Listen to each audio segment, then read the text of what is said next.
First up, we have Costa Rica taking on Panama. And again, guys, this isn't a prediction video. It's just kind of giving you a little bit of information on each of these matchups. Remember, it's 2 legs for the quarterfinals, and then I believe going back to 1 leg once we get to the semis. But starting off with Panama, Costa Rica, it was a 2-1 win for Panama in the group stage of the Gold Cup last summer.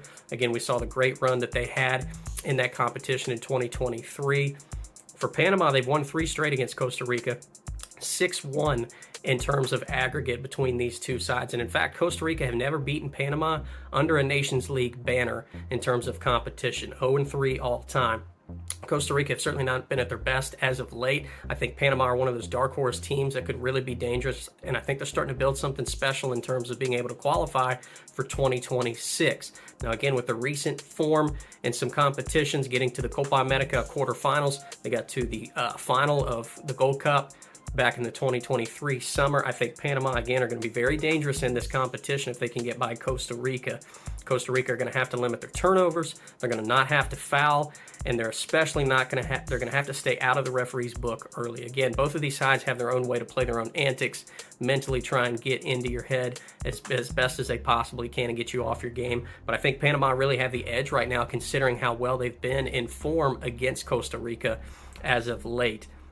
Costa Rica, again, cannot get exposed. Again, there have been time and time again during highlights, if you go watch these games that these two sides have played against one another in recent years, where Costa Rica give the ball away cheaply, whether it's in their own half or in the midfield, and they do not recover well. I think Panama, again, can be very dangerous on the attack when they get numbers forward, exposing that space, and they can finish incredibly well, too, once they get the right people in the right spots. Costa Rica, again, will have to see how well they can get the ball forward, getting numbers up. Again, they have a lot of different players across their team, whether it's in the front or the back, that can get the ball in the net. But again, sometimes Costa Rica get very lackadaisical when it comes to keeping their shape, not getting exposed, and being very smart in possession. Moving on, we have the United States taking on Jamaica, and two sides very familiar with each other in recent years as well. The U.S. have won 3 out of the last 5 in this fixture. However, the other 2 were both draws, and they are the most recent in this line of fixtures. For the U.S., again, a less than stellar performance during Copa America this past summer. And again, we'll see what's going to happen in terms of the roster, in terms of what Pochettino decides to do. Obviously, some poor results here as of late, losing to Canada and Mexico. They've dropped in the world rankings as well, and they weren't even the highest pre-seed in this competition. They were behind Mexico and Canada as well. More questions than answers, to be honest, surrounding this U.S. men's national team. And even though they have made a change at the manager position, I don't think that we have solved really hardly any problems yet whatsoever. I know that's obviously going to take time. I'm not expecting to have anything settled by November in 2024, but really not a whole lot, I think, going on that sees a lot of progress yet thus far with the national team. We'll have to see how these fixtures go and who's playing as well, who we move forward with, who looks like potential options going forward into other rosters down the road. But for Jamaica, this is their second time in the Nations League finals. Their first was in 2024.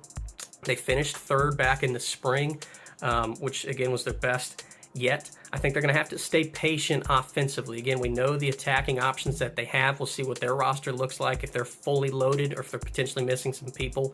Again, they have made a manager change. Steve McLaren is now in for the Iceland man who was in charge over the last couple of years. I was really hoping he would stick around, but I think there's just, whether it was, I'm not really sure whether it was more him or between the Federation and some of the decisions they've made or what, but obviously they split, and now moving on with McLaren. Again, Jamaica have a really solid side, a lot of great attacking potential, solid in the back, but they're going to have to be physically tough with the United States. I think they've built some confidence over the last couple of fixtures.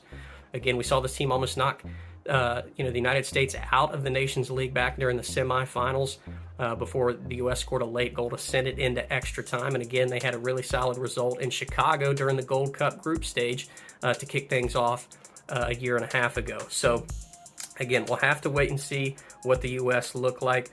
But again, the U.S. are going to have to control their temper. And again, they're going to have to make sure that they stay sharp mentally. Physically, Jamaica are going to be tough on them. I think Jamaica are a very dangerous team when it comes to set pieces, corners, throw-ins, different things like that, and just winning 50-50s in the midfield too. We've seen Jamaica score goals against the U.S. in recent games just through collecting the ball in midfield on a 50-50 and being able to penetrate and go forward as such. I think the U.S. are still in a very dangerous position mentally. We'll see what they come out with. Obviously, they're the favorites going into this tie, but again, who knows? Remember the last time that we had the quarterfinal, the U.S. had a solid good start against Trinidad and Tobago, but then a red card from Anthony Robinson when they went down to Trinidad, and they wound up losing that fixture. So again, I think Jamaica are going to look to try and take pieces of what Panama and other teams have done of late. If they can put the U.S. in trouble early, they can certainly threaten to potentially knock them out of this competition here in the quarters.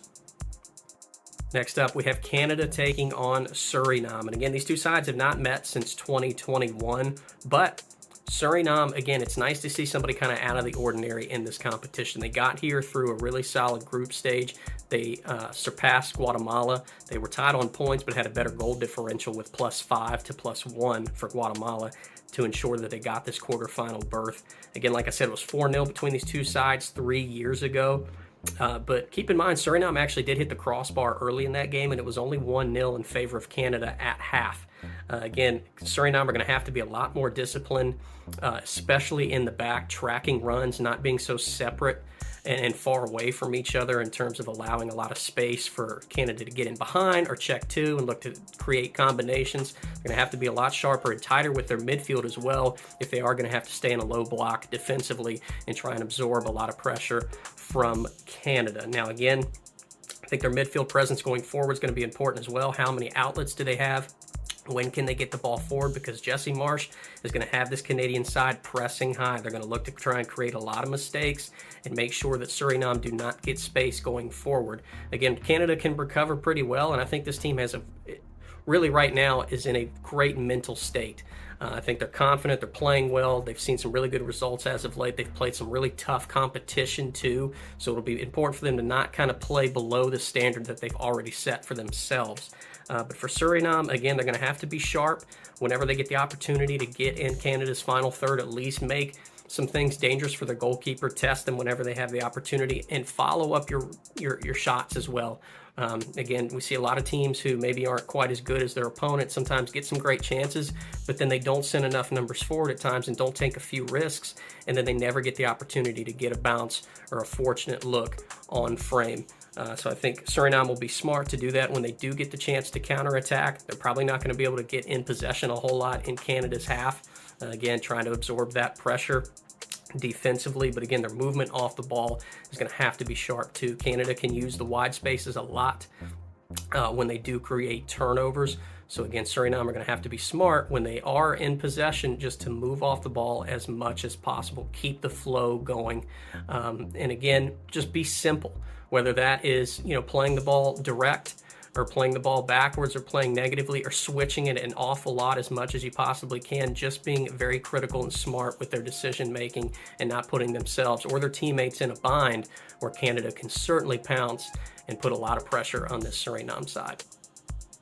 Last but not least, it's Mexico taking Honduras, and we saw these two sides in the quarterfinals last year as well. Mexico moving on and getting to the semis, but Honduras played some of their best football that we've seen in recent years against Mexico, winning 2-0 in the opening leg and taking that back to Mexico before they were unfortunately beaten. Mexico out shooting Honduras in the second leg 38-3 after it was 9-9 in the first leg. Honduras playing very, very bravely and in a really difficult atmosphere, and we're seconds away there in stoppage time from potentially still getting out before they wound up having to go to penalties and eventually lost altogether through the two fixtures. But moving on, I think their attitude of Mexico and the type of intensity that they bring is going to be very important. Again, we've seen some decent results as of late. I think they've made some changes. The roster's looking a little bit more prominent with better potential going forward. Still, again, I'm not saying they're the Mexico of old by any stretch, but I just think that they've built up a little bit of progress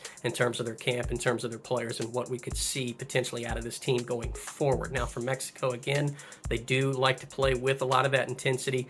They like to play with confidence. They like to try and really get after you, make you sweat and make you nervous in terms of just whether it's through possession, 50-50s physically, mentally, everything that Mexico can, they will throw at you, but they love to play with momentum, and Honduras are going to have to be smart to slow the game down, make sure that they take their time whenever they get the chance, and interrupt that flow that Mexico has, whether it's from the first minute or Mexico gets it in the 60th minute late in the second half and trying to make a deep charge to get a couple goals late, kind of like what they had to do in the second leg last year. Now Honduras, again, they're going to have to handle the emotions of this game as well, especially going down to Mexico. We know the type of atmosphere that they have, but Honduras will be very smart and will do themselves a lot of good if they can get another result at home.